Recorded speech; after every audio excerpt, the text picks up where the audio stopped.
passé la mort d'un jeune homme qui s'appelait Elias, qui avait 14 ans, qui a été poignardé à Paris vendredi soir parce qu'il ne voulait pas donner son téléphone portable à deux voyous, deux jeunes de 16 et 17 ans. Il s'appelait Elias. On va regarder le profil des agresseurs de ce jeune garçon avec Audrey Berthaud. Ils sont mineurs, déjà connus de la justice et avaient interdiction d'être ensemble. Pourtant, vendredi dernier, ces deux adolescents de 16 et 17 ans n'ont pas respecté cette interdiction et le jeune Elias a perdu la vie. Le préfet de police de Paris, Laurent Nunez, reconnaît qu'ils ne devaient pas se rencontrer. Effectivement, ils étaient sous contrôle judiciaire, ils ne devaient pas se rencontrer. Ils étaient connus, d'ailleurs tellement connus que quand mes effectifs ont reçu les premiers témoignages suite à cette agression horrible, ils ont tout de suite fait un rapprochement avec les auteurs. Ils ont été interpellés très rapidement. Évidemment, je veux saluer les effectifs de la BAC du 14e qui ont été extrêmement réactifs et qui ont retrouvé les auteurs immédiatement. Après, que ces individus aient pu se retrouver et commettre cet homicide, oui, effectivement, ça c'est un problème. L'un avait fait l'objet d'une mesure éducative judiciaire en décembre 2023 pour des faits de vol et extorsion.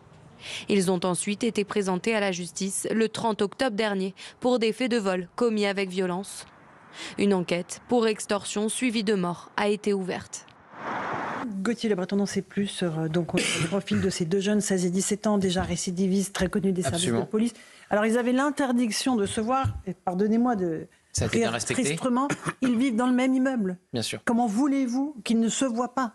Et ils vivent dans le même immeuble. Celui qui a porté le coup de couteau fatal à Elias a été condamné pour vol avec violence. Il n'a pas mis un pied en prison. Pas un pied en prison, et son procès a été renvoyé à fin 2025. Donc ça, c'est toujours, si vous voulez, vous êtes pris, vous êtes coupable, mais on va vous juger un an après les faits. Et évidemment, il n'y a pas d'exécution de la peine. Bruno Retailleau, qui était tout à l'heure sur Europe 1, a dit quelque chose d'intéressant.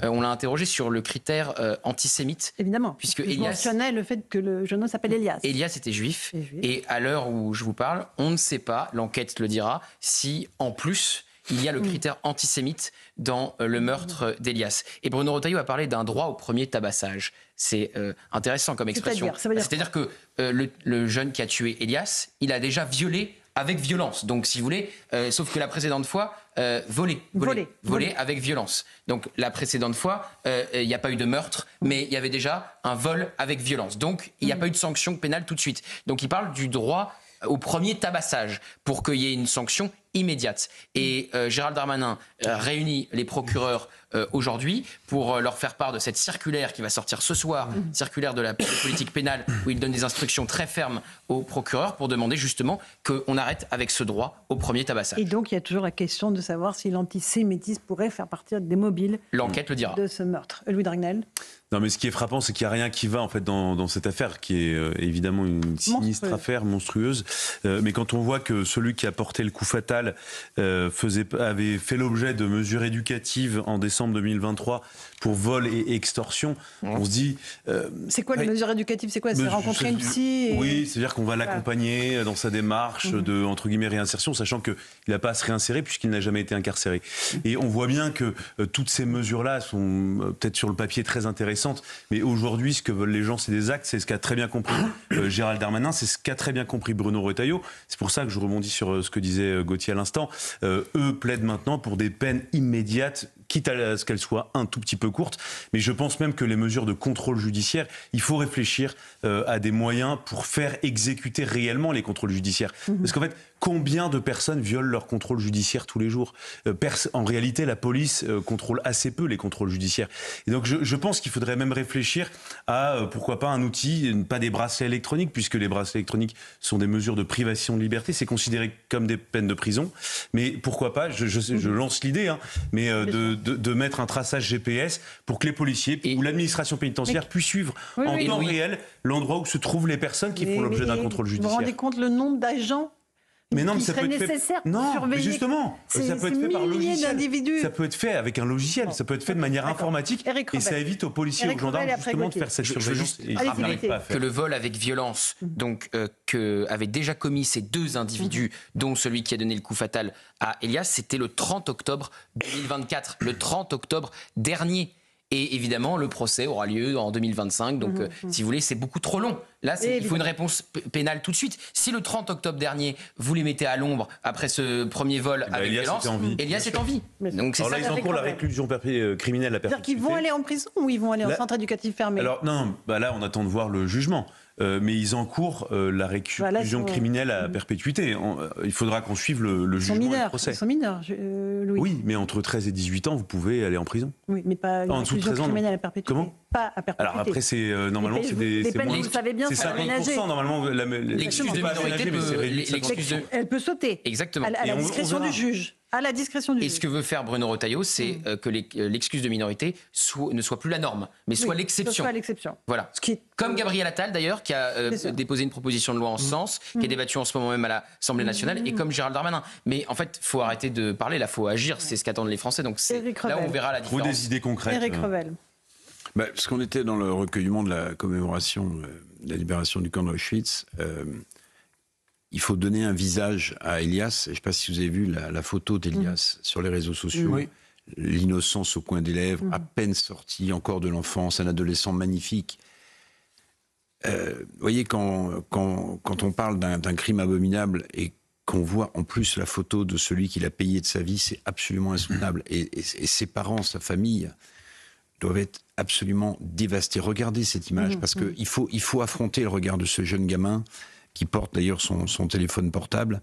Et la photo est d'une grâce incroyable. Et d'imaginer qu'on a ôté la vie de ce gamin, c'est... Voilà, il faut faire l'effort de regarder cette image. On va écouter le témoignage d'un jeune qui connaissait Elias, qui était scolarisé dans la même cité scolaire Montaigne.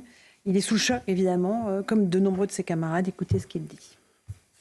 On est un peu sous le choc parce qu'on est dans un lycée des beaux quartiers, donc on imagine qu'on est privilégié, on va dire, en termes de sécurité. On ne pense pas que ça peut nous arriver. Et c'est un véritable choc, que ce soit pour les élèves ou pour tous les gens qui s'occupent de ce lycée, de voir qu'un élève peut se faire tuer pour un téléphone. Et je sais que pour mes parents et mon entourage, ils ont assez peur, parce que, surtout pour moi du coup, parce que je suis un jeune homme, et ils ont peur que ça puisse m'arriver aussi. Voilà pour ce témoignage, Rachel Kahn. Tous les parents sont interpellés, tous les grands-parents. C'est un jeune qui sortait de son entraînement de foot. Il était avec un copain, il sortait du foot. Non mais c'est d'une injustice sans nom. C'était une scène de vie quotidienne qui bascule, et c'est le symptôme très profond d'une société qui est en totale décadence. Pour que nos jeunes s'entretuent comme ça, c'est qu'il y a quelque chose vraiment profondément qui cloche. Après... je n'arrive pas à comprendre... Ils ne s'entretuent pas, si je peux me permettre. J'ai réagi de la même manière. Ils ne s'entretuent pas. On les tue. On les tue, pardon. À Crépol aussi, on nous avait dit c'est une rixe, etc.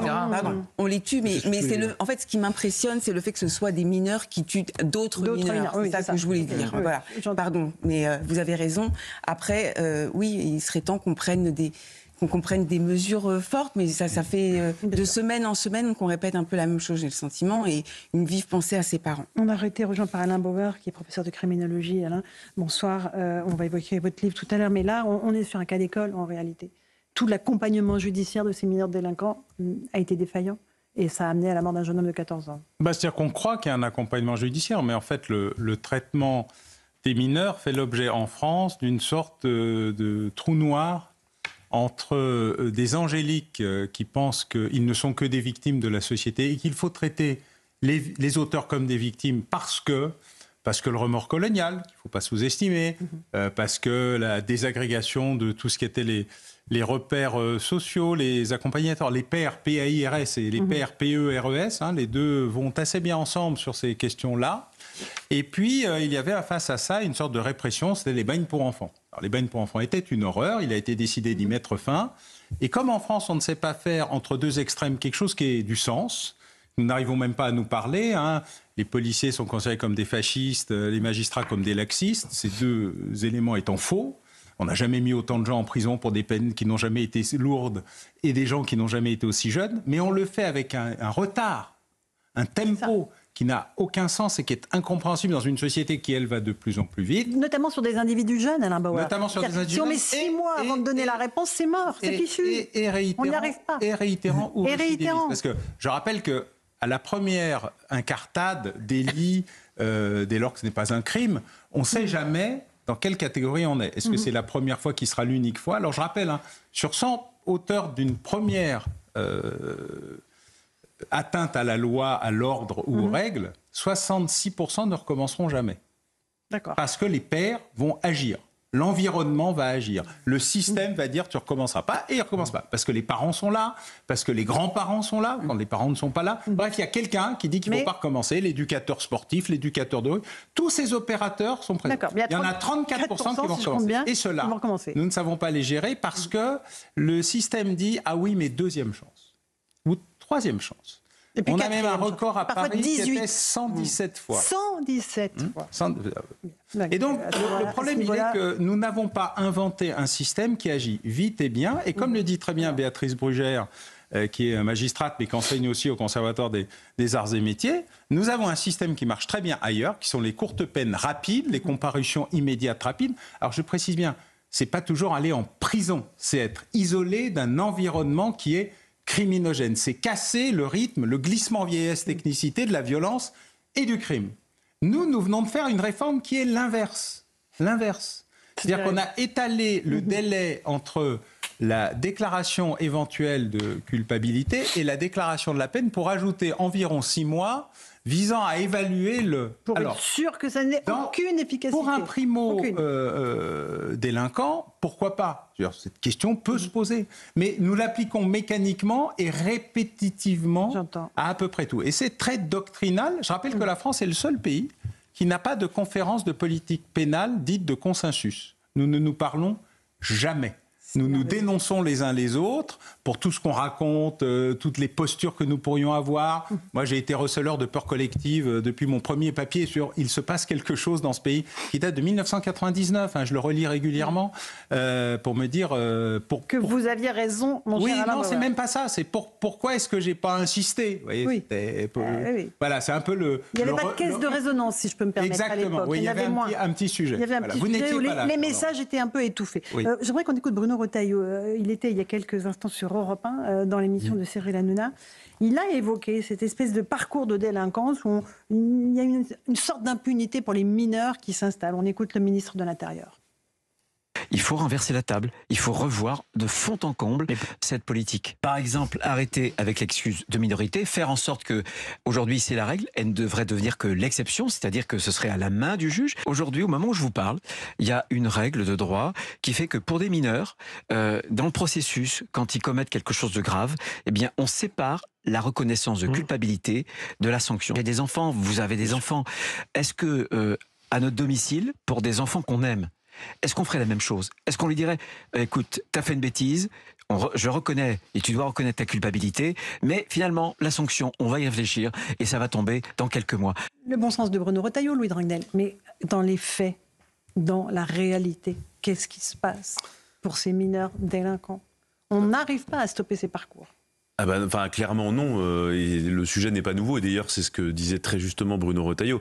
Le problème c'est que entre le moment où il y a l'éventuelle sanction qui tombe et l'exécution, c'est vrai que ça pose la question du sens de la peine. Vous pouvez pas sanctionner quelqu'un 6 mois, 1 an, il faut qu'il y ait une peine. Après la reconnaissance de sa faute, c'est un non-sens absolu. Et entre-temps d'ailleurs, la personne a l'occasion de recommencer ses bêtises. Là ils avaient une interdiction de se voir. Non mais est-ce qu'on peut être bête à ce point-là pour donner une interdiction de se voir à 2 gamins de 16 et 17 ans qui habitent dans le même immeuble. Je pose la question dans la même cage d'escalier. Qu'aurait-il fallu faire? Non mais comment voulez-vous respecter cette interdiction de se voir? Oui, absolument. Mais non, ou exfiltrer l'un des deux, le mettre dans un centre d'éducation fermé. Il n'y a pas de place. Aujourd'hui, il y a une carence totale sur ces sujets-là. Gauthier? Encore une fois, les faits commis donc de vol avec violence, ce qui est exactement la situation d'Elias, sauf que cette fois, en plus, il y a meurtre. Donc, je veux dire, c'est les mêmes profils. Enfin, ils ont fait la même chose. Ils ont fait la même chose le 30 octobre 2024. C'était il y a quelques semaines, c'était en octobre dernier. Donc là, le problème, c'est que le procès aura lieu, ce procès-là, des mois plus tard, fin 2025, nous disait Bruno Retailleau tout à l'heure. Donc ce qu'il faut changer, c'est que le procès ait lieu tout de suite et la sanction soit prise immédiatement. Parce que si le 30 octobre dernier ou quelques semaines après, vous leur dites c'est terminé, vous êtes à l'ombre alors que ce soit la prison ou un centre fermé, Elias, il est toujours vivant. Bien sûr. J'aimerais qu'on écoute Maurice Berger, qui est médecin pédopsychiatre.